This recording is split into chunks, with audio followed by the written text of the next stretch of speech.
Last Looks crew. You know what's awesome? I was listening to this rerun episode with Mike Marino from back in late 2020. And towards the end of the episode, I asked him about what he has coming out soon. And funnily enough, the two films he mentioned, he was nominated for an Oscar for both. So that was really cool to go back in time for a moment and hear his excitement about those projects. And then, of course, I had him back on the show for the Oscar specials. So I got to hear all the details he couldn't talk about at the time we recorded this episode. Life. I wanted to let you know I have Last Looks sticker bundles in the merch store. So if you have seen our fun stickers around on set or in the trailer and wanted to get yourself some, well, now you can. And when you do, it is supporting the podcast hugely. So that is super cool and makes me happy. Check out all the other merch options in the store. Nothing like repping Last Looks on set wearing sweet swag. Now, listen up. If you were a Last Looks mentor or mentee for the class of 2023 or 2024, and you are LA based, watch your inboxes over the next month as we're hoping to have a little meetup. Fingers crossed that it is something of interest to you guys. Mentors, it's a great way to help your mentees network and find their community, not to mention meet some other mentors and mentees yourself. And mentees, this is a wicked opportunity for you to start building or adding to your community of fellow artists. In this industry, it's such a bonus to have buddies that can help you, inspire you, and cheer you on, and vice versa. One of our class of 2023 mentees, Roxanne McDaniel, will be taking the reins on this one and running with it. So I hope you can join her in celebrating your Last Looks mentoring experiences and start building a strong community and support system of artists. And remember, in preparation for more episodes coming out not only in audio but on camera as well, you should quickly duck over to our YouTube channel and subscribe. I've popped a link in the show notes to make it easy for you. Subscribing to the show really helps the podcast, so go on, click that button. And a quick thank you to those that booked their space on the Respect the Wig workshop we had coming up early September. We sold out pretty quickly, and I look forward to meeting you all and working with you for 2 days on strengthening your wig knowledge. Okay, enough from me. My name is Jamie Lee, a hairstylist working in film, and this is the Last Looks podcast, a show where I catch up with hair and makeup artists working in the film industry around the world. And today on this rerun episode, I'm chatting with makeup artist Mike Marino. On with the show. And now, our feature presentation. Pictures up. Last Looks. Rolling. And action. Welcome to the Last Looks podcast, Mike. Hi, Jamie. How are you? Hey, good, thank you. Now, I would like you to finish this sentence for me, okay? Okay. Once upon a time, there was a boy named Mike, and when he grew up, he wanted to be... A guy who had heads on his shelf. In a weird way. No, and I didn't know what that meant, but I just wanted that. Did you see a picture of it somewhere? Like, what inspired that thought? Well, after I saw the Elephant Man film, I was like 4 years old. I was completely destroyed by that film. And I was so deathly afraid of that film that later on did I realize that it was makeup. And then I found out who did these kinds of makeups. And then I, of course, found out who Rick Baker was when Thriller was out and they showed the making of Thriller. And I was completely obsessed with Rick Baker and that he had all of these heads on his shelf and in the background. And Michael Jackson's talking about, you know, this head here and this head here. And I was like, okay, I don't know what this is, but I need that. I need to have that. I want to put it, you know, on my bedroom wall. That is so cool. So obviously you're watching films and getting engrossed in them and trying to probably figure out how it was all done. So when did you actually start getting your hands on some makeup and playing around with stuff? You know, so I think the first makeups I did were based on Dick Smith's makeup handbook that I got from the library.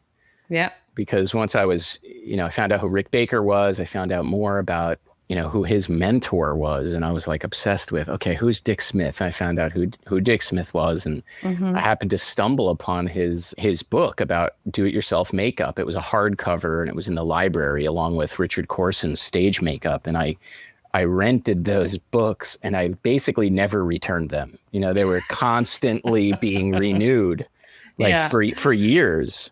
Because we didn't have then, Amazon or something, and you can't just order whatever you wanted. It was like, okay, I have to go to the library, and I wanted to get those books and not have anyone else have them because I was afraid if someone had them, they'd do the same thing I did and never return them. So I kept renewing the library books over and over again. So that lasted a really long time, and I think I tried to do the Dick Smith makeups, and towards the end of the book, it gets really complicated. So it took a while to do those. So those were really like the first things I ever did. And I was probably, I don't even think I was 11 yet. I was already at age, 5 and 6, 7, 8, all those years, like obsessed with makeup. I just didn't know that I could do it yet, until I went to the library, So if their libraries still exist, I think people should still go there because there's things you may discover that you don't even know exist. Yeah, exactly. Yeah, I remember going to the library for hair reference, for, period stuff and all that type of thing because there wasn't Google. So yeah, it's awesome. So I'm guessing that you had parents that were pretty encouraging in this situation, like helping you find the tools and products and stuff that you needed to create? They were encouraging that they kind of left me alone. Right. But they weren't really like, okay, we're going to go hike all the way over here and buy this thing. It wasn't really like that. It was like, okay, do not come in my room. And if you do, I'm going to kill you. So leave me alone and let me watch my VHS tapes and analyze and pause every single frame to see what tool Rick Baker's holding. Yeah. So I don't, what's that thing he's spraying with the red handle? What is that? I don't know what that is. I think it's an airbrush. I found out about airbrushing. And what sculpting tool is he using? I have no idea what that is. And I have to say, I really learned a lot when I found the Berman catalog back in it had to be the early 90s, where they had like a booklet where they gave you a little description on what every material was and kind of did. And I literally memorized that manual, that catalog, and I really learned what you could use before I even used those materials. So slowly over time, I graduated into ordering a lot of the materials, even weird stuff like Skin Flex and all these urethanes and all this stuff that they don't even make anymore. So I was an expert at just describing to you what could be done, with what material, because I memorized the booklet, a manual. That's very cool. Thank goodness they brought that out, huh? Otherwise you would have just still been going, what is that? What is he using? What is exactly. that? And it never worked the way you wanted it to work either, because the material you'd be like, okay, well, I ran out of it. Now I spilled it all over my rug. And I didn't know I could only mix a little bit. I mixed the whole damn thing up and it exploded all over the table, So that's basically my rug in my bedroom growing up was absolutely destroyed. That must have made your mother very happy. Well, they knew I was into it. So we moved into a new house and they left the old rug in that room because they knew I was going to destroy it. I mean, we're talking about plaster embed into the carpet, completely ruining every bit of that room. Oh my goodness. That's awesome. So you're doing this at 10, 11, 12. Who are you doing makeups on? So I had a friend, his name was Chris, and he went to my school, and I knew I had to be friends with him because he had an eyeball in his sandwich one day. And he was eating and making believe it wasn't there, and all the girls were freaking out. And and I was like, okay, well, who is this kid? I need to be friends with this kid. So I don't think he thought he was capable of doing any kind of artistic thing, and I was already so into it. So he was basically my guinea pig, my model for everything. So I had a friend who just wanted to be in makeup so he could scare people. Yeah. So I would do everything. I did old age makeups on him and scars and wounds and burns and all these things. And poor kid, I mean, he's definitely, I remember putting a cotton and latex thing on his face, and it like literally would not come off. I had to remove it, and it was just like a nightmare. But I needed to do that. I think the best thing I learned is that I had to try it and kind of mess it up so that I would know that, I couldn't do that again. It was like this, I didn't really quite take notes, but I had this really vast memory of what I could and couldn't do, and I would always remember. Yeah. Well, thank goodness for Chris. I know. Yeah, exactly. Exactly. That's awesome. So at what point, like you go through high school and everything, at what point do you start really getting into it as in training, or did you just go out to work straight away, or? Well, I think I was about 16 at some point, and I remember attempting anyway, doing a prosthetic. I think it was like my first prosthetic makeup, from everything from sculpting to molding to running foam latex and all this stuff. I was about 16 years old, and it was terrible makeup. It was so bad. I mean, it was like barely like the foam latex even held its shape. It wasn't even gelled. It was, it was a mess, and it was just really bad. Nothing worked out the way I wanted it to work out, but I guess was halfway decent because I took all these notes on everything that I did, and I submitted it into like some Joe Blasco contest that they advertise in like Fangoria. And a few months go by, and like I don't know, I think it was like third place, fourth place, something. I won. I wasn't even old enough to enter the contest because they had like a age restriction, and I just lied. I lied or something and said I was older, and they gave me some honorary scholarship to Joe Blasco School. And, I was still in high school, I think it was like a junior or something like that.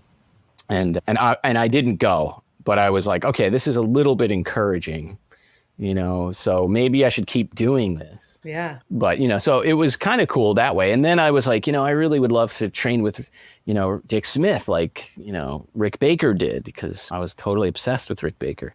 So I found his address in high school, and I wrote him a letter, sent him a portfolio, and he wrote me a postcard back and said, I always remember what it said. It said, "Dear Mike, thanks for the extensive portfolio.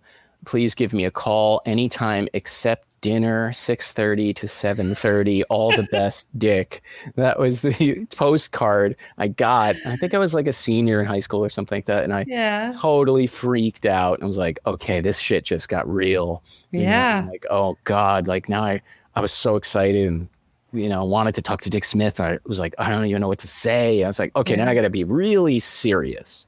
Yeah. So all my doubts were like kind of like thrown out the window entirely. And it was like, okay, well, he even looked at my package and my work that I had at that point. So he must think that I don't want to waste his time. So that's how that went. So you call him, but not at dinner time. Yeah, exactly. So awesome. But it was like so specific, it's so specific. And I called him, and he had my book with him, and he went through it with me and literally stayed on the phone with me. So strange kid, from New York. I think he was living in Sarasota, Florida at that time. I stayed on the phone with me for like 2 hours. Wow. And I didn't ask him about anything like, oh, how did you do this thing in The Exorcist? Or I didn't ask him any of that. It was more like, okay, I have this problem. I can't get foam latex to gel. I can't do this.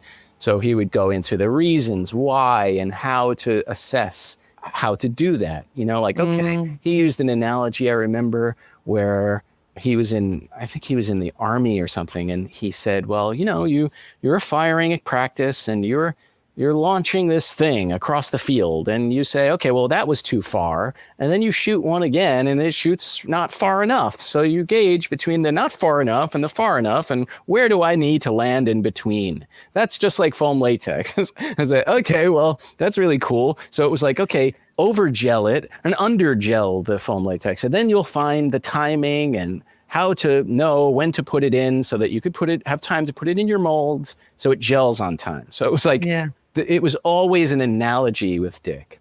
And he would go into these long stories of analogies, and it was amazing to hear him speak because, it's like speaking to, your grandfather who's like your idol, so it's like he had this really amazing way of describing and helping explain to this strange kid who was interested in makeup how to do a certain thing. And that really kind of changed my thinking and my approach onto how to approach a problem, because everything is a problem. Every single thing is a problem. If it was really easy, then everyone would do it. So it was really get down to, okay, we know you like makeup and we know you're pretty good. Okay, let's get better. So that was where high school, I really started taking it serious. And I knew that I would send him photographs and I knew that he would be looking at them. So I really started taking it seriously. And he was brutally honest. And that was so helpful. You know, and I try to help everybody that emails me or sends me a message or something. I try to be as honest as Dick was honest to me, because that honesty really helps you push yourself, and it also deters people who aren't serious. So it's a lot of work. It's not exactly glamorous, it's dirty. You're going to mess things up. You're going to waste money, and it was that way, and I mean, there were things he would say to me like, oh my God, I really love this. I really love what you did here. And then I remember one time they did some makeup and it was gelatin. It was weird, like blue color. And he goes, I don't know what this is. Was this colored with dirt? And I was like, oh my God, this is killing me. Okay, I will never paint that thing like that. I need to learn about colors and all this stuff. So it was like, if he didn't say that, I wouldn't have learned what to do and what not to do. Yeah. I would just think, oh, well, he thinks I'm awesome. So, great. That's so cool. You must have been such a sponge. Oh my God. Just soaking. Completely. Everything. And I found a way to record our conversation. So I have a lot of them on tape. Like my friend, it's so crazy. I like my friend Chris, who I used to practice makeup on, his dad was like a New York City detective. And he had all this like spy equipment. Oh my gosh. So he actually had this phone recorder that used to put on the earpiece so that you could record the conversation. So I got one of those from him. And when Dick Smith called or called back, or I called him, I would know to go on this very specific phone that I would put the recording on the earpiece and record everything that he was saying, because I would rewind it and go back and listen to everything that he said, just in case I missed what he was talking about. Oh my goodness, that is so amazing. So you still have those recordings now? I do, yeah, I do. Oh, that's so cool. What an ingenious little child you were. Oh my goodness. I knew. I was like, okay, he speaks really fast, and even though he explains well, I'm totally going to mess something up. So I need to literally memorize what he's saying. Right. Did you at any point let him know that you were recording the conversation? Completely not. No chance, because I was afraid that he wouldn't want me to do it and sell it or something, So I was like, okay, I'm just going to secretly do this. And, I never gave it to anybody. I mean, I sound like this little wimpy little dork who doesn't know anything, all laughing and stuff, at stupid jokes and everything. And I would never want anyone to hear that. I know, but it must be so amazing to listen back to it, like listen to younger you. Just it's embarrassing. And so, but you must sound so excited and passionate, and it's awesome. I don't know. Maybe one day I'll listen to it, but. I think you'll be surprised at how much you actually enjoy listening to it. You'll have a smile from ear to ear. Right. I'll take it out. So did you do formal training at all? No, nothing. I just had Dick Smith talk to me on the phone, and that was basically it. Yeah, I mean, that's amazing. Full stop, really, isn't it? I mean, I was so obsessed that, at that point I thought that there was no school. I mean, there's not really schools.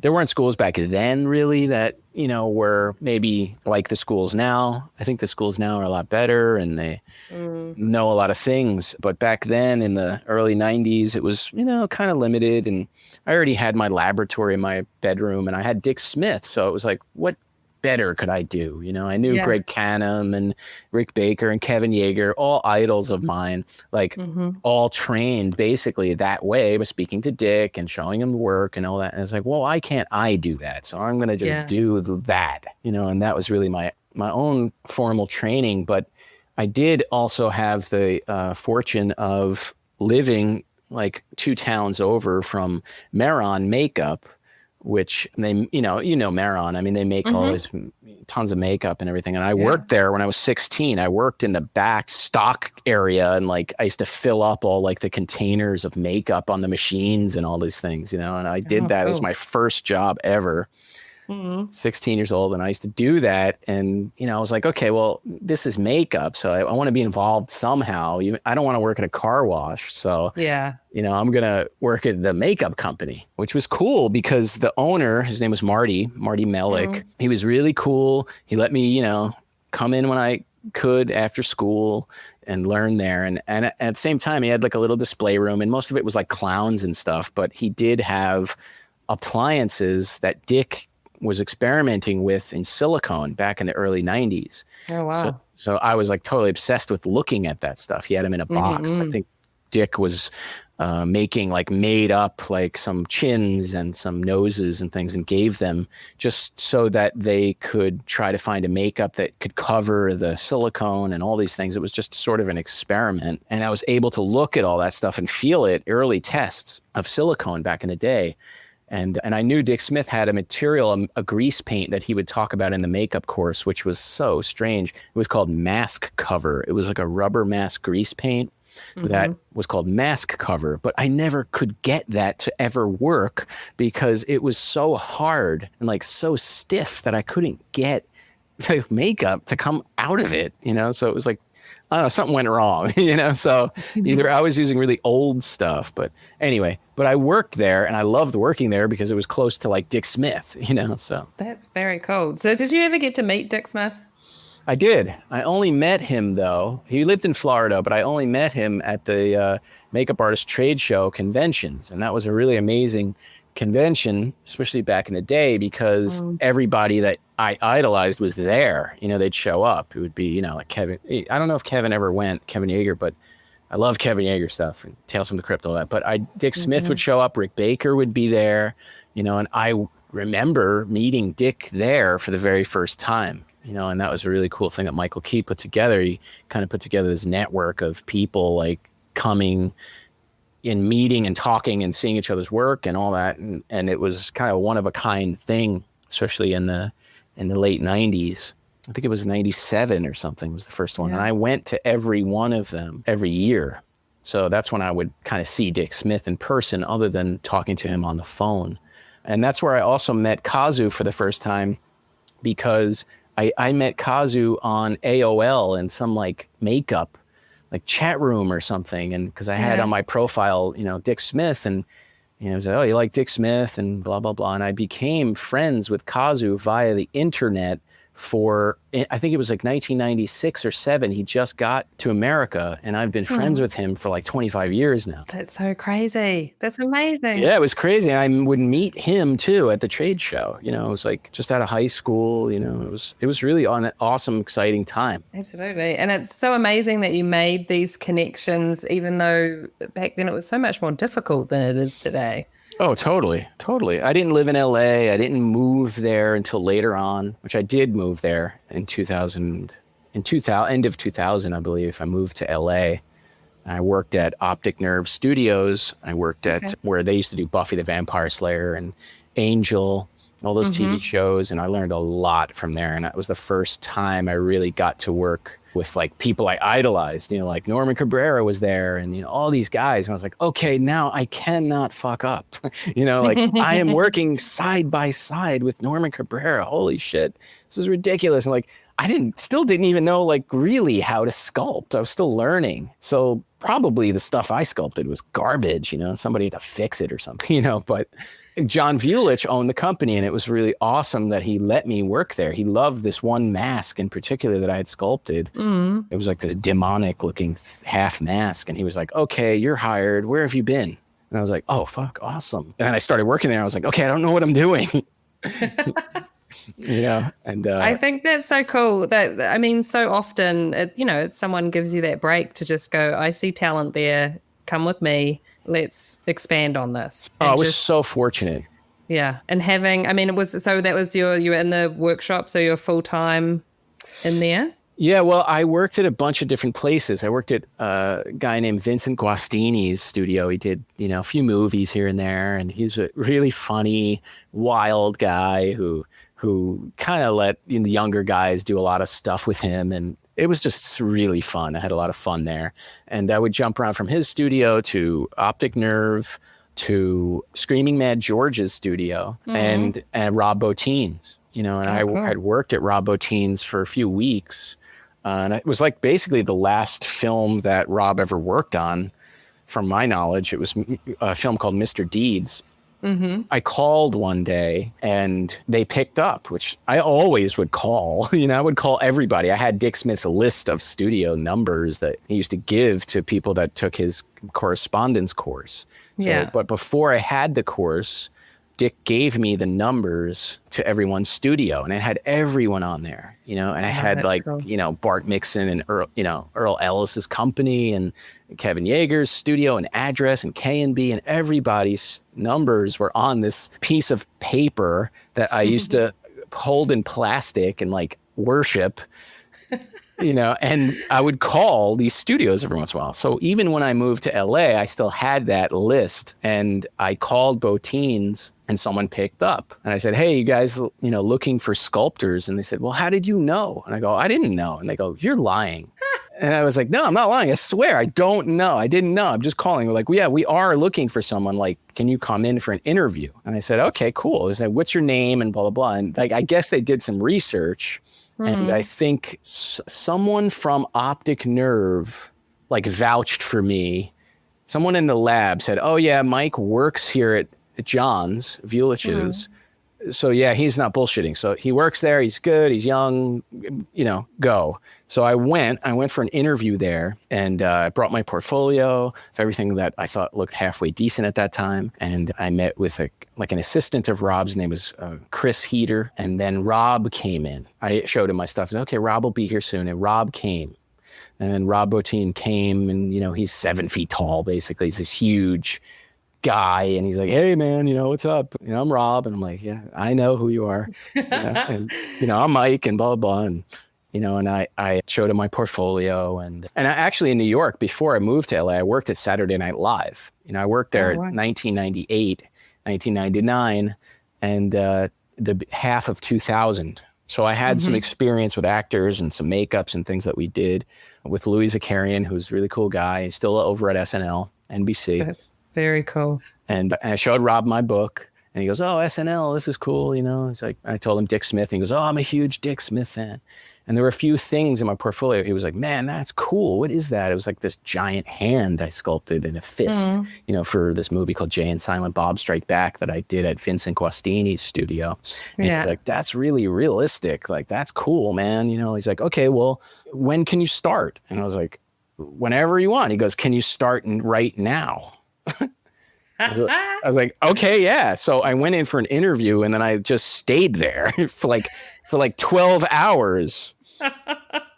Yeah, it was crazy. That's awesome. It was nuts. And it was like he was building these multiple different swollen feet for Mr. Deeds. And I sculpted one of the feet, or two of them, an appliance and some other swollen foot. And Rob would come in to that room I was sculpting in and sculpt with me. And it was me and Rob spending hours upon hours sculpting together back and forth.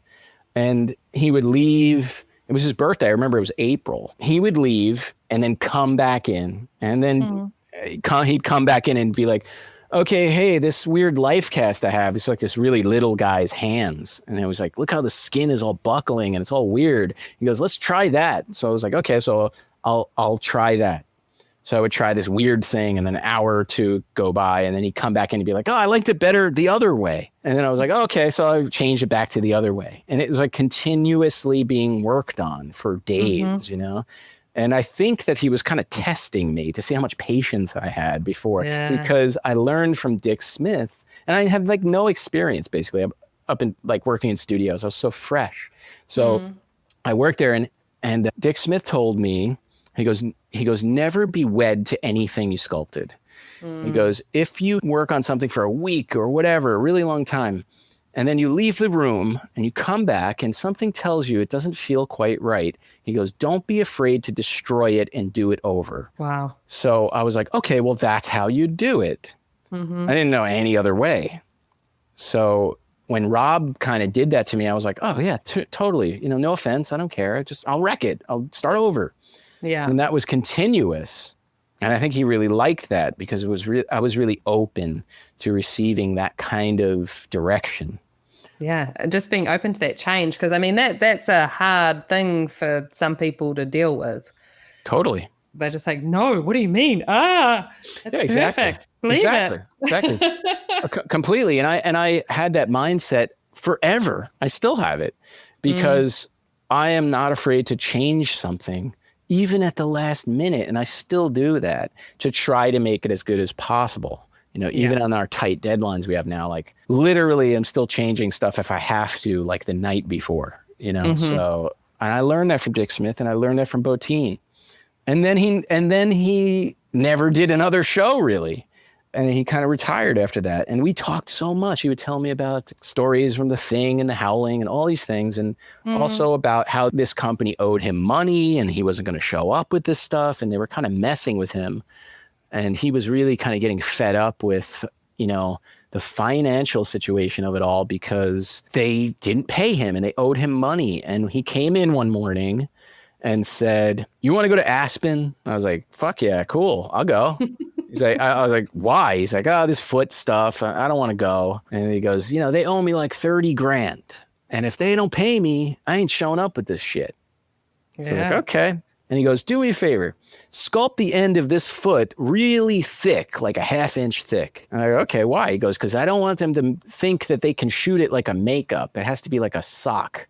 So the guy could slip, Adam Sandler could slip it on his foot and it would be like they can't pull up his leg further than, this certain point. So I was like, okay, so I sculpted this really thick edge, and that was basically, I don't even know if it was in the movie. I can't, it's shown so quickly. It's like this frostbitten, swollen foot that's all black and stuff. And it's really crispy looking, but I don't know if that's the stuff we made. I just don't know who filmed it. I don't know who did it. I have no idea. And that was kind of the last I've spoken to him. Wow. But how amazing to have these opportunities. Like, God.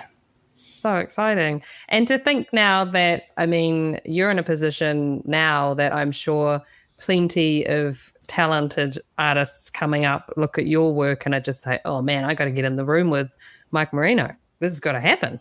Oh, it's an honor. It's really something I'm trying to follow in a tradition of, because people helped me and I'll help people too. But there is a lot of competition and you have to try so hard at what you do because there's someone next to you that's really good and really trying harder. So I really have to choose who really wants it the most, So, it's not anything personal. And there's a lot of people that try and I try to always advise, always. I never take one email and turn it down. If I see it, I respond, just like Dick did. So, but I learned so much. And years later, when Dick passed away and I lost touch with Rob, I was like, man, like that's really hyper rare, for anybody to do and take time and, explain their thinking process. And so that's really, really rare. It really didn't come along much later on. I thought, oh, everyone's like that, but nobody was like that. Yeah. And even with Bottin, it was, even though I learned a lot of artistic things with him, I learned business, even in these small stories he would talk to me about getting screwed over and make sure you have a contract and make sure it says this. And a lot of it was business, so even though all we really all want to do is be artistic and try to deal with, what we're dealing with, whatever kind of makeup it is, whether it be, beauty makeup and any of it, you still have to delegate and learn how to do business because we can get taken advantage of. We can get screwed over, and I even knew that Dick Smith got screwed over and Rob Bottin got screwed over. And it was like, okay, I really need to learn business too. Yeah. That's really important. It is. And just the whole management of people as well. Absolutely. we're all creative artists. And then on top of it, if you have a company like yourself or heading departments or whatever, there's like people management going on in the middle of all of that. And you're dealing with people who are creatives and who are artists. And I feel like sometimes that people management can be a little more sensitive sometimes because of that. 100%. Yeah. And I have to look at it in a realistic way. I mean, as sensitive as I can be and understanding, I'm also like, oh, hell no, you're not doing that. And no, goodbye. Gotta be the way, in the end, the producer, he doesn't know or care that I have, 10 to 20 people working for me. Yeah. It's, Mike Marino gets the blame if something goes wrong. Or Mike Marino gets the credit if, it looks good, So I really try everything I do to sculpt myself, to glue on myself, to paint myself, to figure out all of that. And when I can't, I have very few selective people, guys like Mike Fontaine and people who I know I can trust and to delegate certain things I cannot do. And I love hiring really good artists, but they really have to adapt to the way I need it to be done because I operate like Dick Smith used to tell me how to operate and I operate how Botine would tell me how to operate. So I have a thing in my studio that I can sculpt something and I ask, hey, Mike, why don't you work on it for a little bit and then I'll work on it. Or if he's sculpting something, I will jump in and sculpt something on top of his sculpture. So it's like completely like this is a team thing. None of this is personal. I can jump in and absolutely scratch up Mike's sculpture or someone's sculpture, wreck it, move it around, and he can do the same for me if he feels like that it could be better. So we kind of have a open thing there. And I like to have people that are open to that kind of thinking because in the end, it's a team thing and it is not a egotistically driven thing. We're providing a product that needs to look as good as possible. And my studio operates that way. So if someone takes offense or is that kind of touchy kind of way, then it may not be a person for me. Yeah. Because Rob would do that. Rob would come in and just smear stuff around. And John Vulich would do that at Optic Nerve. He would go over to every single person's station with his cigarette in his mouth and go over and smear around the sculpture with his fingers and thumbs and smash it up and move it around. And I tell you, everything I've seen him adjust looked better. Yeah. So John had this very hands-on touch about his work that seems organic that I picked up on. And I always thought that was the way. But later on did I know that a lot of people are very touchy and don't touch the sculpture. And I can't operate that way. I learned from John, I learned from Rob, I learned from Dick how to do that way. Yeah. And that's what I still do. Yeah. It's being adaptable, isn't it? I mean, you have to. You have to. And I love that it's such a team collaboration in your workshop. That sounds awesome. It's fun. It's stressful too. I mean, there's a lot of things that I do that, business-wise, that pulls me away from the creative side of my brain, and it's very difficult. So I've really learned to sculpt and to deal with things while having conversations, so I'll be sculpting at my table and have, person in the office come in or someone from the shop and stand at the doorway and go, okay, this, and this, and I'm still talking about it. So I've literally adapted to working that way and being distracted constantly because you cannot sit in a room for 5 hours, 2 hours, 3 hours without being distracted or a question being asked. Yeah. Really just that hard. Multitasking. Yeah. And you're wearing different hats. I mean, you're the artist, you're the manager, you're the business guy, you're the money man, it's just like so many hats. Juggling. Absolutely. Completely. And I learned over the years, I'm like, as you're younger, you're like, oh, well, that makeup sucks. I don't like that. That doesn't work. It's like, as I got older, I'm like, oh, I can't judge anybody's work because who knows the circumstance they were in? Who knows if they had 2 days to make this? Who knows if their foam latex failed? Who knows if the producer was an asshole? Who knows if they never paid him? It's like, okay, well, I am very sensitive to people's work and we all know everyone tries their best. Yeah. So that's the way it is, and I just try my best. That's all I can do. Well, I think your best is pretty good, Mike. So I think you're doing okay. And we've worked together too before, a couple times. We have. And it's always a pleasure. I love working with you. And I learned things from you, watching you cut hair and seeing what you did with our last test that we did in LA on some project that I can't mention. But it was awesome. And, and I could see right away that, hey, do you want me to cut this? Hey, do you want? And I was like, oh, I could totally work with you. It's not saying you're not sensitive, so, okay, great. Oh yeah. Can you thin it out more? Can you cut this more? Can you do that? It's like, and look, standing back, I'm a pain in the ass. I realize it. I torture wig makers. I torture everybody. I didn't feel tortured at all. I'll just let you know that. Good. But I do. I know that I do. I torture everybody, but it all serves the purpose of, can you do this as best as you can and give me the option of changing it and adapting to what we need? So anyway, it's great working with you.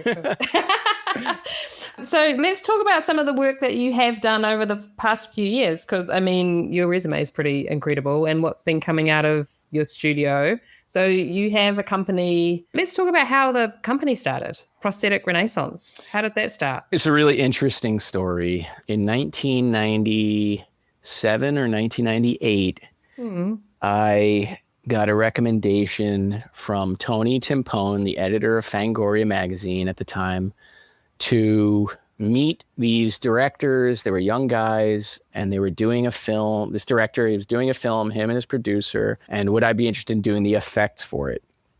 And I was like, oh yeah, totally. Then I met the director. He came to my house, which my lab was still in my parents' house in my bedroom. So it was, I think it was 97.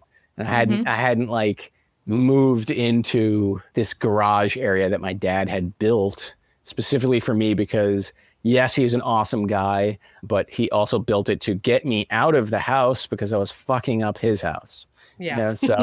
So I had this little garage and all that, which was built later on. But in 97, I was still in my parents' house in my bedroom. So I had these young guys come over, 3 people. It was director and 2 producers. And we went over the script and the effects, and I gave them a breakdown. And I think it was like this ridiculous thing I figured out how to break down. I priced out everything from like Vaseline to like fucking everything. It was so ridiculous, but it was Eli Roth.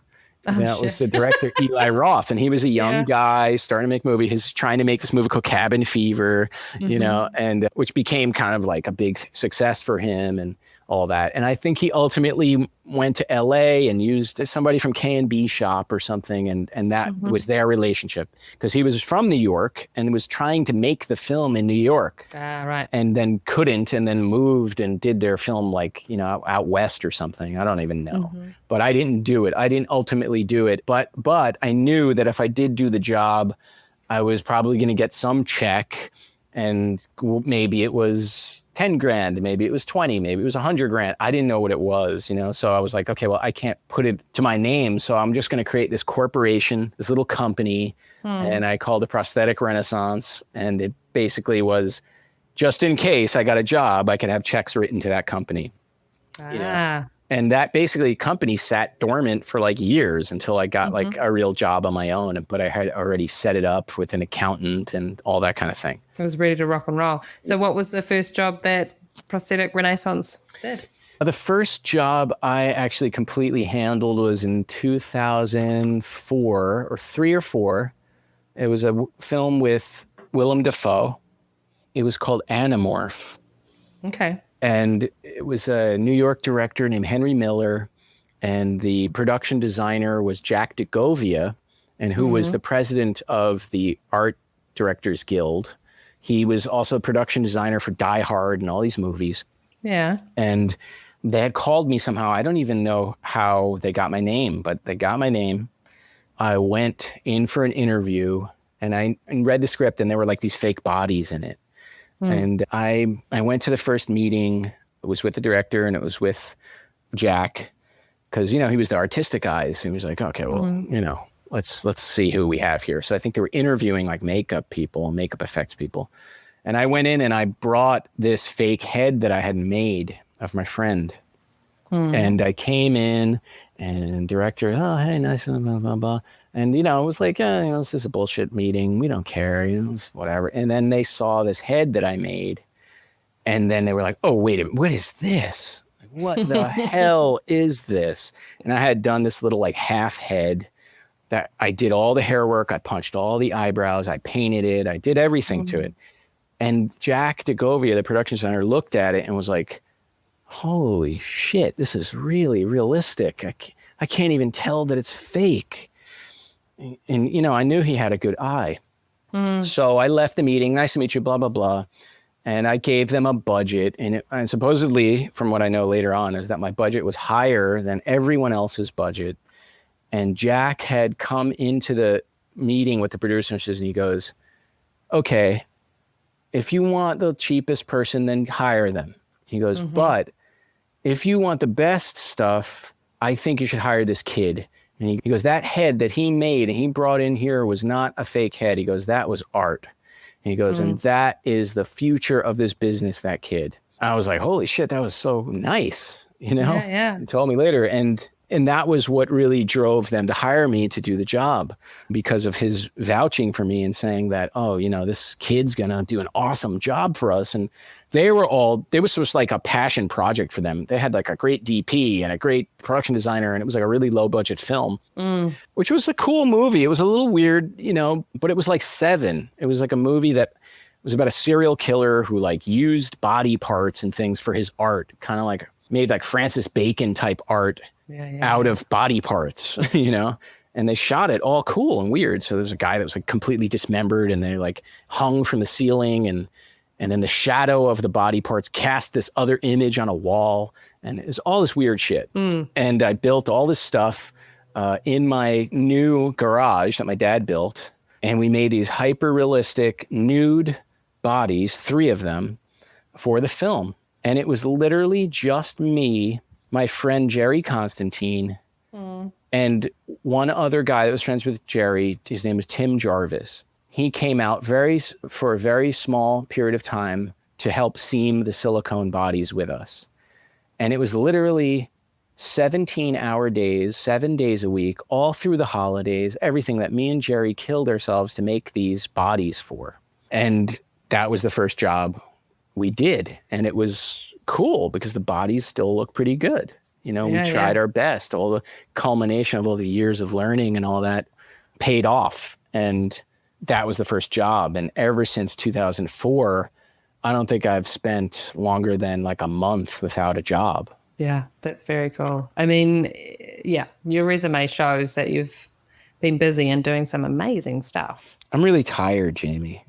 Stop it. I'm so tired. I'm so burnt out. You don't even know. You can't say that. this let me tell you, this break we're all having is so good for me. Because for the first time in 15 years, I am alone and quiet and going to the gym and just enjoying my life for a second. Yeah, living life. Anyway. Yeah. That's awesome. You're like, exhale. Oh, okay. Serious. I tell you. So, any other questions? Plenty, but we should try and wrap it up soon. But I just wanted to get into the beautiful aging work that you have done on multiple actors. Ewan McGregor, Ben Stiller, Kristen Wiig, Nicole Kidman, Jennifer Connelly. Who else am I missing? Oh, the aging that you did on The True Detective. That was a great situation also. I enjoyed. Thank you. Yeah. But I feel like I don't know if you have a favorite thing that you do, but I feel like your realism stuff, is that what you would call it? Yeah, I guess so. Is pretty phenomenal. Thanks so much. Thank you. I mean, it was the harder thing to do, I would imagine, if you've got something like creature gore, which I'm not saying is easy, through to, trying to do those subtle aging lines on somebody. It's this, it's a real talent, isn't it? Yeah, I think they're all, difficult in their own specific way, whether it be a fantasy creature or something strange or a hyper-realistic thing, I think are just the choices that we make as artists to kind of discern the best approach. And that's definitely something I learned from Dick Smith, because I love Dick Smith's fantasy stuff, things like Ghost Story and things he did that were not hyper-realistic age makeups. I think the fantasy work that he's done was so cool too, just as good, but he just didn't have the chance to do many of them, so we take each job the same. We treat it the same, whether it be a hyper-realistic thing. Okay, what's the best approach? If it's a creature or some weird, effect, what's the best way to do it? And do we have time? Do we have a budget to do it properly? So we really try to break it down as to what the approach will be, and just kind of like Dick would do, okay, we can get away with this. I don't want to have buckling in this eye area, so that I don't want to put an appliance there, or I have to do a really super soft piece in that area so it moves better. So everything is thought out. Every piece of clay that goes on a life cast is thought about, everything. So for example, on True Detective, we matched every single crevice line. We made those areas that would naturally form wrinkles. You take a life cast and you get a dark, one light, and then you draw pencil lines on everything that you see that they may be an inclination that there may be a wrinkle on. So I go well, obviously that's going to move there. So I better follow some form of pattern of my sculpture to fit inside those areas. So when the guy or girl moves their face and they squint and move, that the sculpture can be thin in those areas or not have anything in those areas, so that the movement isn't hindered by the appliance. And I think that's so important to approach it that way, because it's not just me showing off this cool sculpture that I did. It's a moving sculpture. It's a real art form that is one of a kind. It is a moving sculpture on an actor, most of the time a famous person, who is hypersensitive about their face anyway. So can it look real? Will it not hinder them? All these things go into my mind on designing a makeup, especially an old age makeup or any kind of makeup. So it's approached in that sense. And the fantasy thing, I approach the same way. Will it move? Can I get away with being super thick sculpture here, or can I get away with it? And guys like, Steve Wang and guys at ADI and all that, they really know where a suit is going to bend and move. And Steve Wang has all these awesome tricks on, if a guy leans over, he has to put this certain plastic ribbing inside so it doesn't crease and buckle in a weird way. And all those guys figured out all this stuff. So same materials, different mindset of approach. But I just try my best, and assess it one by one, and I think that's all we can do, because we usually do get pigeonholed by producers or by filmmakers. But I would love to make weird creatures and fantasy stuff and all that, just sometimes get more jobs to do realistic makeup, so. Yeah.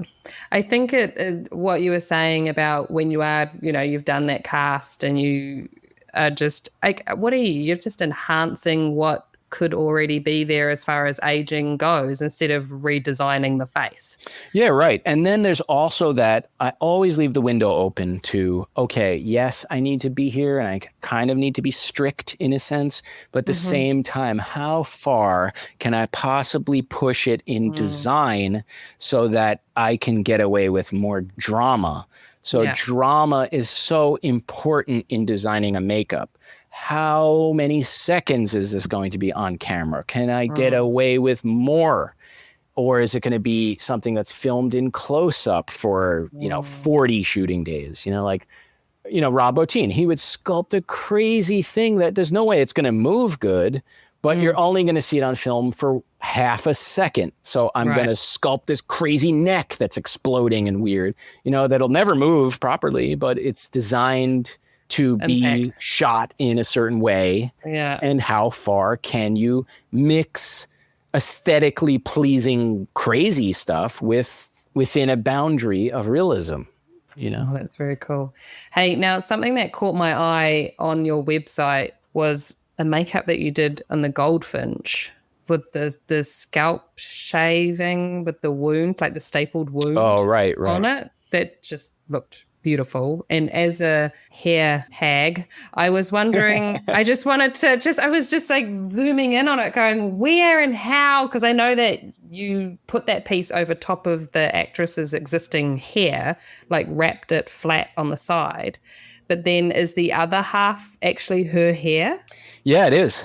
Okay. So with that blend, did you puncture hair into the Yeah, I could explain. Please do. Yes, carry on. Yeah, so I live casted the girl with her hair completely tied up tight into a ponytail at the top. So I put a bald cap over that and just didn't flatten her hair. I just put a hole in the bald cap. I pulled the hair through a ponytail in the back. I live casted her that way. So the hair was already kind of tight, really tight, because I didn't want to put her in the life cast through an hour-long process of flattening her hair because I didn't really know what I wanted to do with it yet. So we tied it in a ponytail, did a bald cap, life cast her that way. And on top of that life cast, we shaved down the hydrocal plaster part a significant amount, maybe a quarter inch or a little bit less, maybe an eighth of an inch down further, because silicone stretches. Unlike foam latex, which shrinks and you have to have something larger, silicone stretches when it's thin. So if you sculpt something and then cast it in silicone, it may be in a different location when it's really thin and soft later and not line up. So knowing that going in, we shaved down the girl's life cast significantly to compensate for that possible stretching. And then I sculpted a piece on the one side that first I did a Photoshop just to show the director of the design, get some ideas. And then I had sculpted the piece on that shaved down life cast and then took the piece off, made a syntactic epoxy mold, which is the most accurate and less shrinking of a mold material. Made the sculpture, and then a guy that works for us, Izzy Galindo, he was one of my students who we kept in the studio because he's really talented.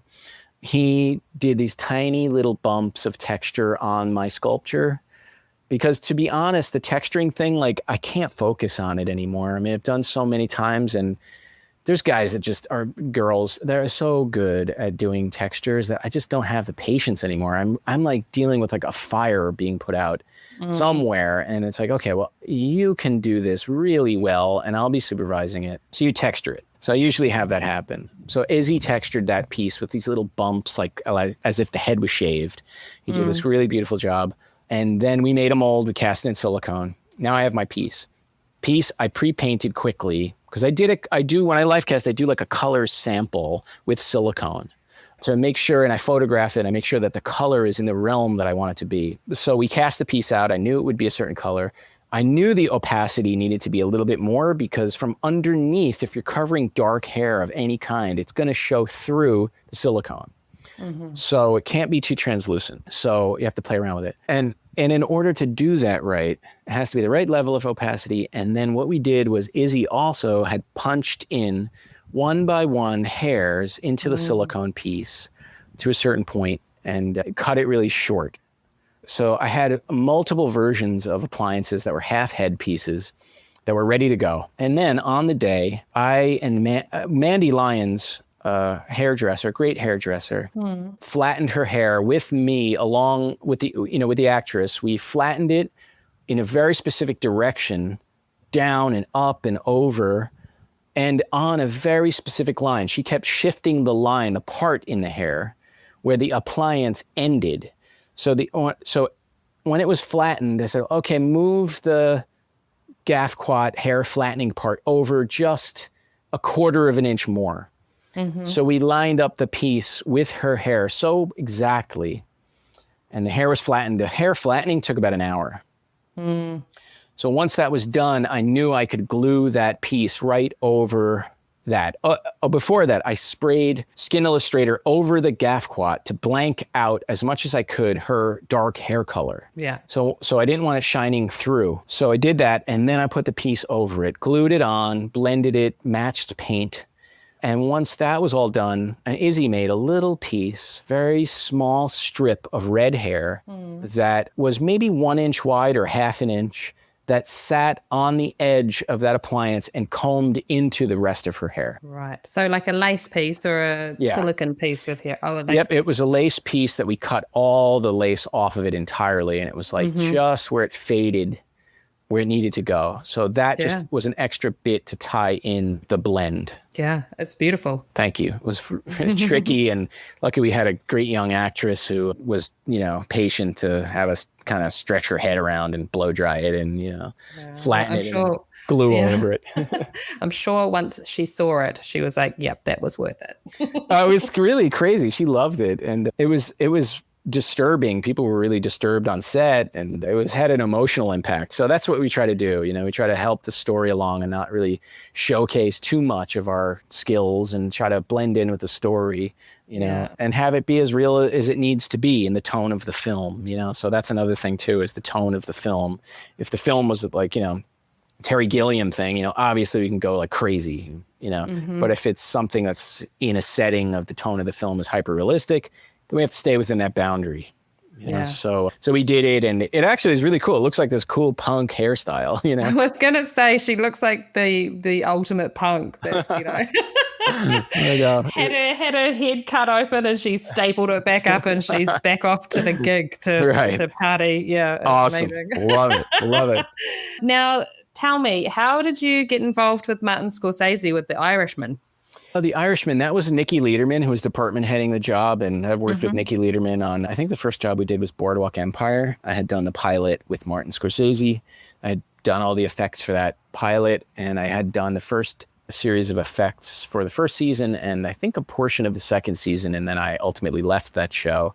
It was a great show. Due to, just being busy and whatever. Yeah. So I worked with Marty before and we got along, and I had made a fake body for Boardwalk Pilot, and he loved the body. I had it like in my car, and he kept asking me to take it out and like show his friends and put it on the floor, and they were all like looking at it. So he knew me and liked me, and he was awesome. I mean, that director is so cool. On the first Boardwalk meeting I sat in his office with him, and he was like, "Okay, what do you think this should be?" And I said, well, I think this should be like this and this and this. He goes, well, okay, yeah, I like that. And then I said, well, what about this one? What about this killing? Oh, I'm never going to show it. I'm going to show it from behind and blah, blah, blah. He knew everything he was already going to film. So awesome. We kind of designed some of the things in it like, oh, yeah, okay, cool. So we'll focus on these few things. And he knows he's not going to shoot this. And we know we need a body to be inside this fishing net, and it's going to come out of the water and land and perform in a very specific way. So I was like, man, that's really cool. Like, he's asking me what I think. Because I think that's a good director. That's someone who's like, okay, I'm hiring good people. I'm hiring experts.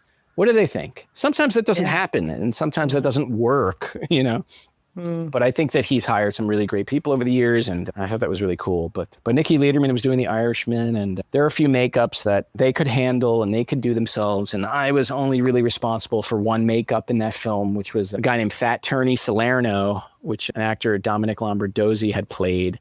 And he was a really good actor and had this really cool specific voice, but he was playing an older person. He was playing like a 65 to an 80-year-old guy. And even though the acting is great, there's only so much you can do without prosthetics or some kind of effect to change that. So Marty let us do that. And then we did a test. And on the test, the actor came up to Marty and he's like, hey, man. And Marty was really confused. And he was like, yes, can I help you?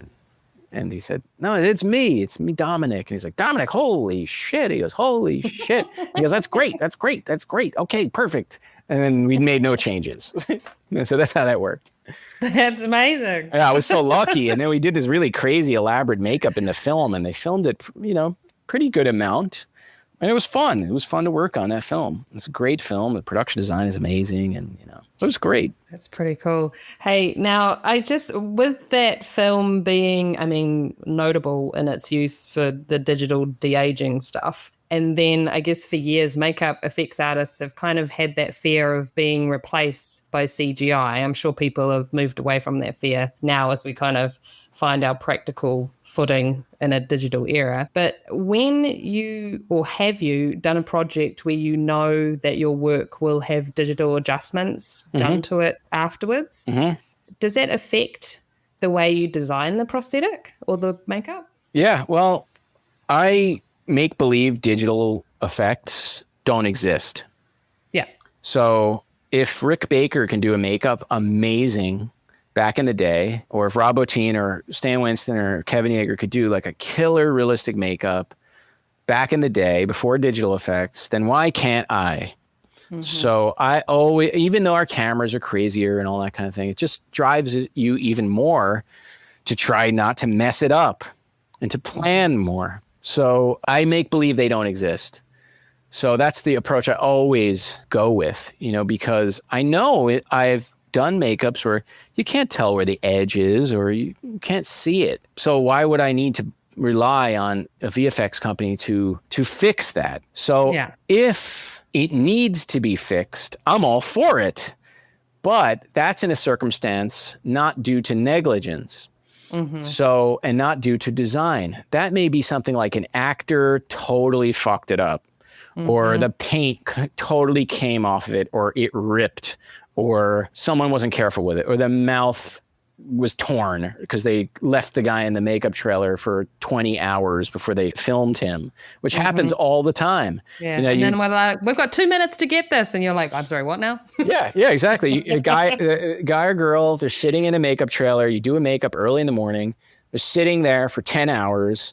And then they go to set and they film this hyper close up. It's like, hey, assholes, you're fucking this up. You're deliberately fucking this up.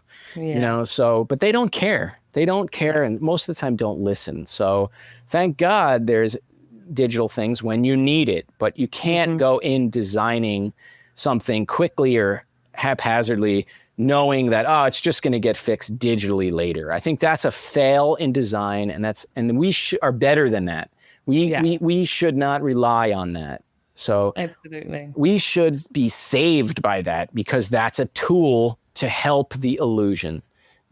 So, there's great things like taking lace away that we can't take away sometimes, or something happened, a shininess or whatever. Like those are awesome things. And I know Bill Corso has this really cool digital company that he supervises because he's a makeup person. And sometimes the digital people don't see what we see. Yeah. So having it's a different person, understanding, isn't it? Right. He knows what he's looking for. Like, the lace here, or the edge of the appliance, or the coloration.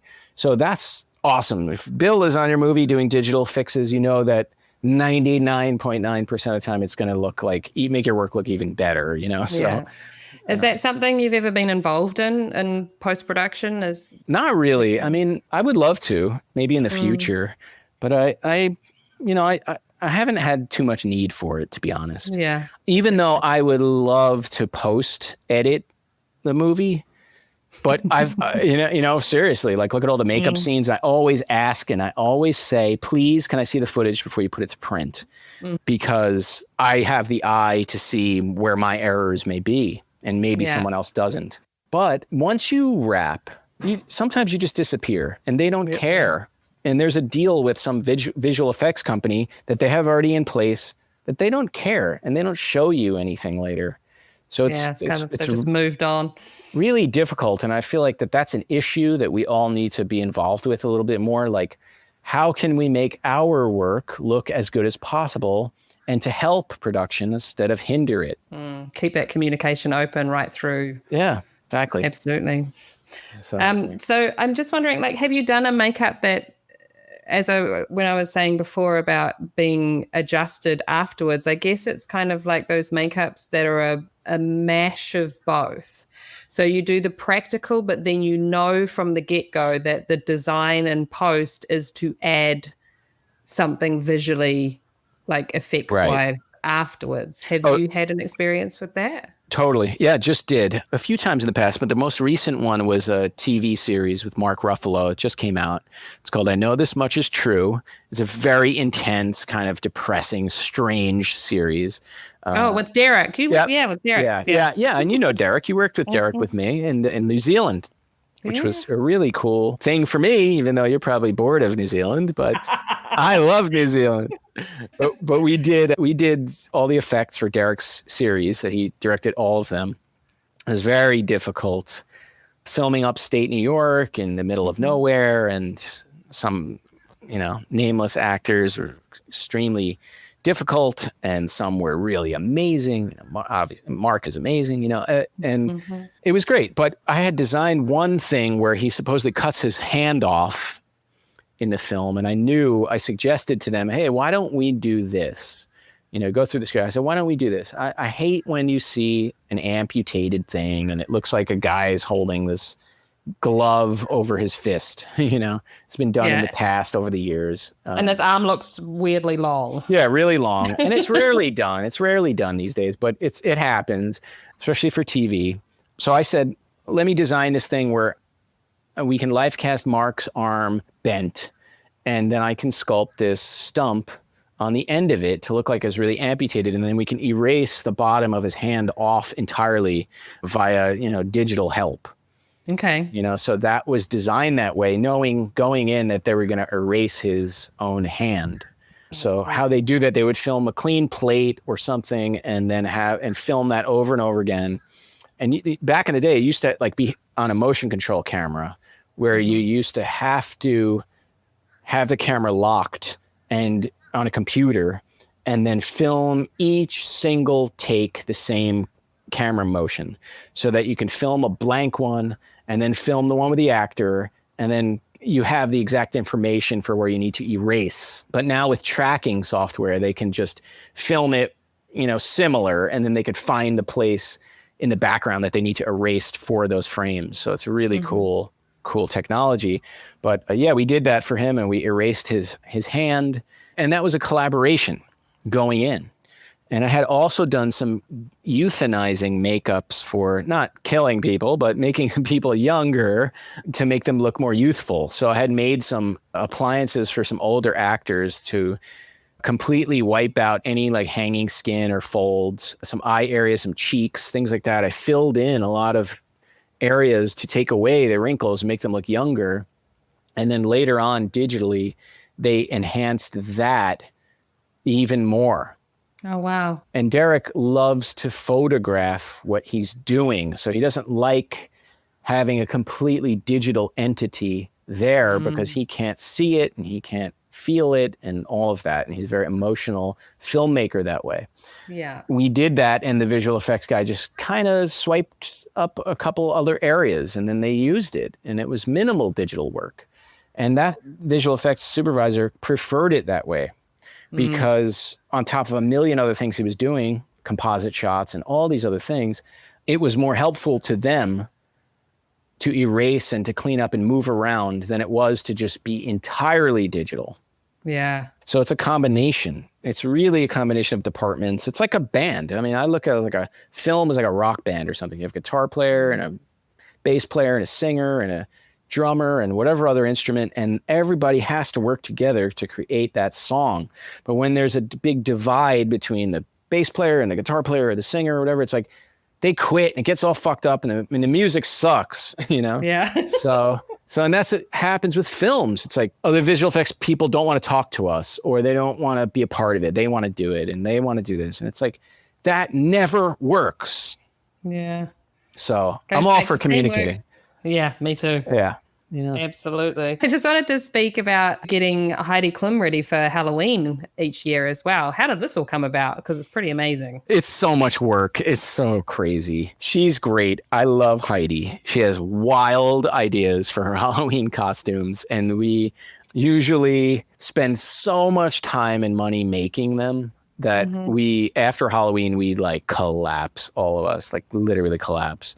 Because we always try to go in early to figure out what we're going to do, but it never happens. So it always winds up being some sort of emergency scenario where we're up to the last night of, building and, going in and then doing this crazy thing. And then she wants to film it and put it on TV. So, okay.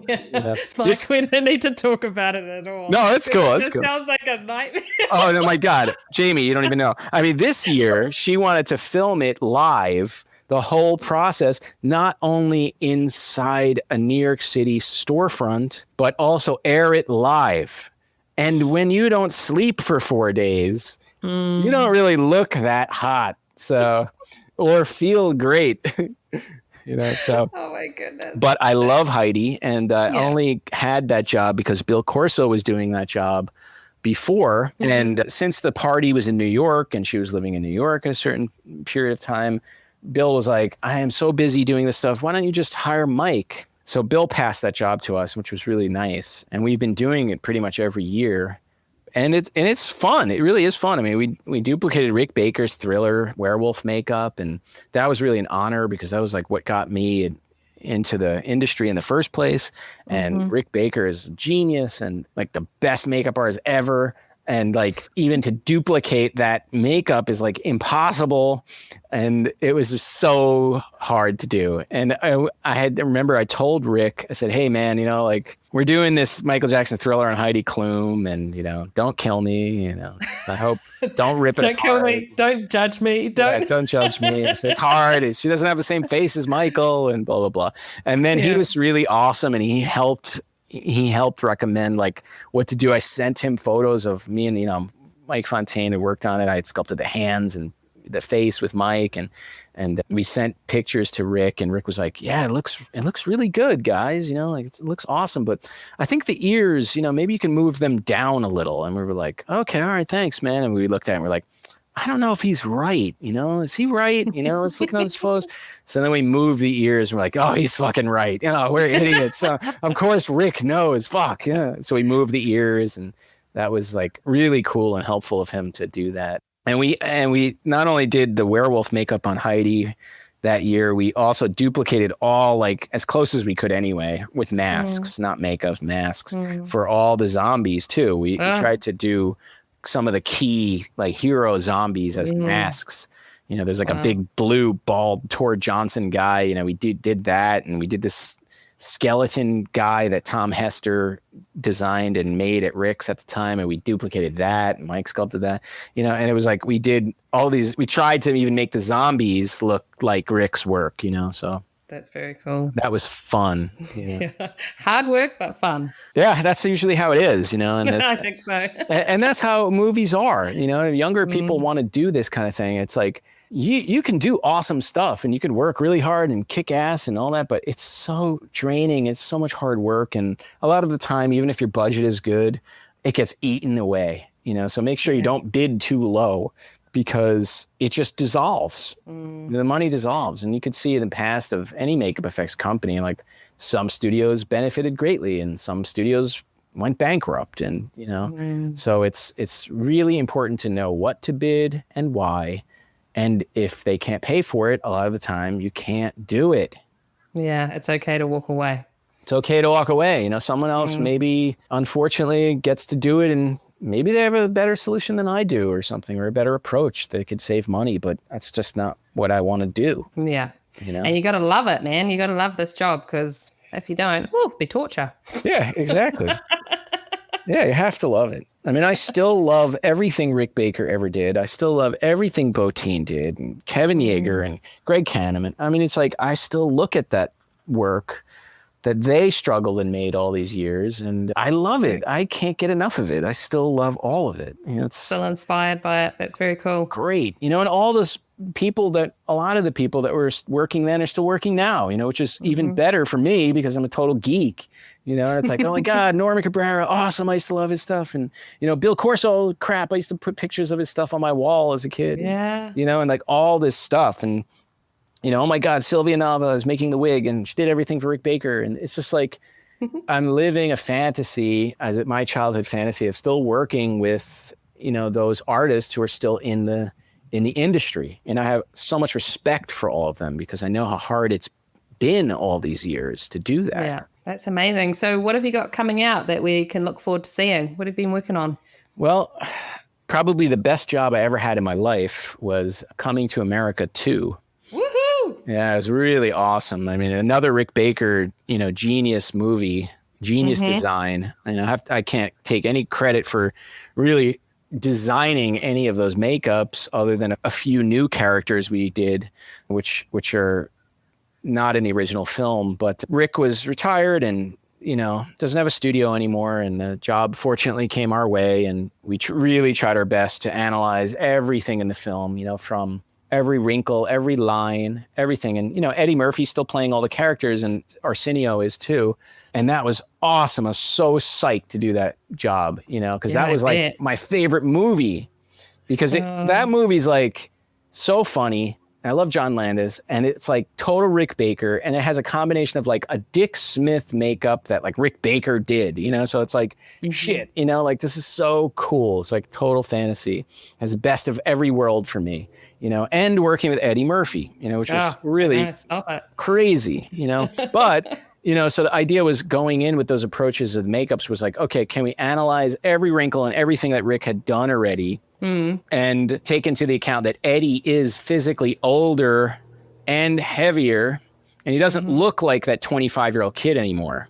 Yeah. So we made a conscious choice to make the makeups look older, as if those characters were still alive and aged like 30 years. Ah, cool. So we did that. So we aged everybody in the film according to Rick's designs, and then added our own assumption of how much older they would look. Are their hair grayer? Is their skin saggier? Is they fatter?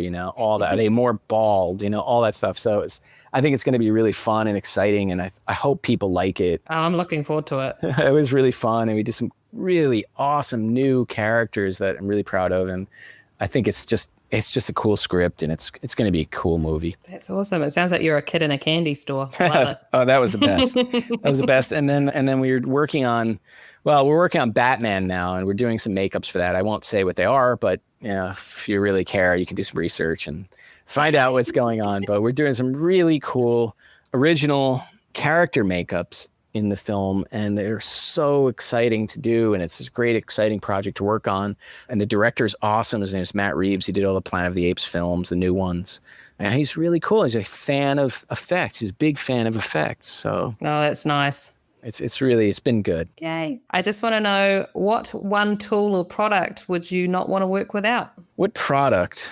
In the makeup trailer or in the studio? Either one. Okay, I love Chavant clay. I love Chavant soft tan clay, which a lot of people, I know they use medium, but we developed kind of a way of sculpting that we use the soft material for certain things. Sometimes we're like, oh, medium's really better for this.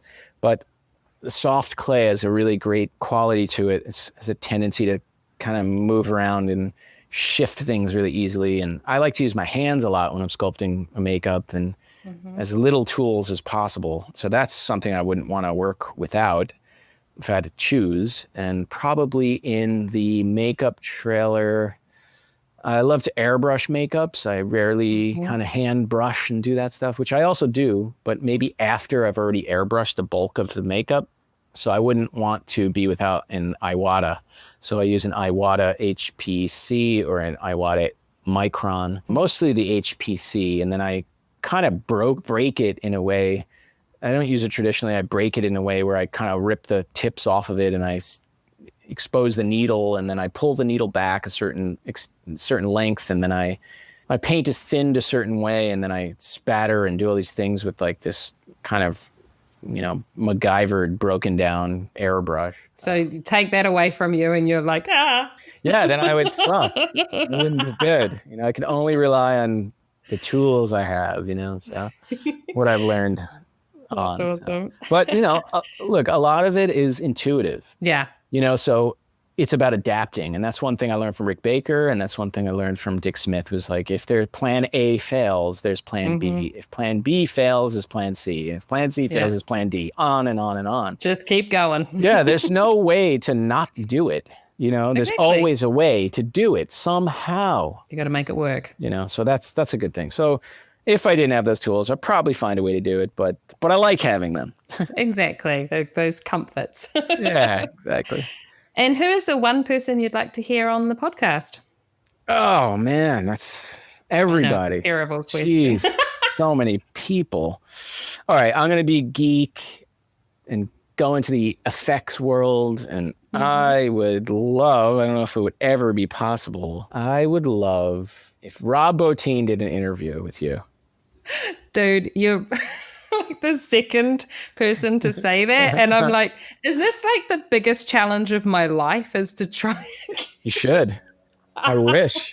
I wish. Oh my goodness. I wish. Okay. I mean, I also, Exactly. all right, let's go second round. Let's go second round because everybody wants to hear Rob. I would say like Kevin Yeager. Okay.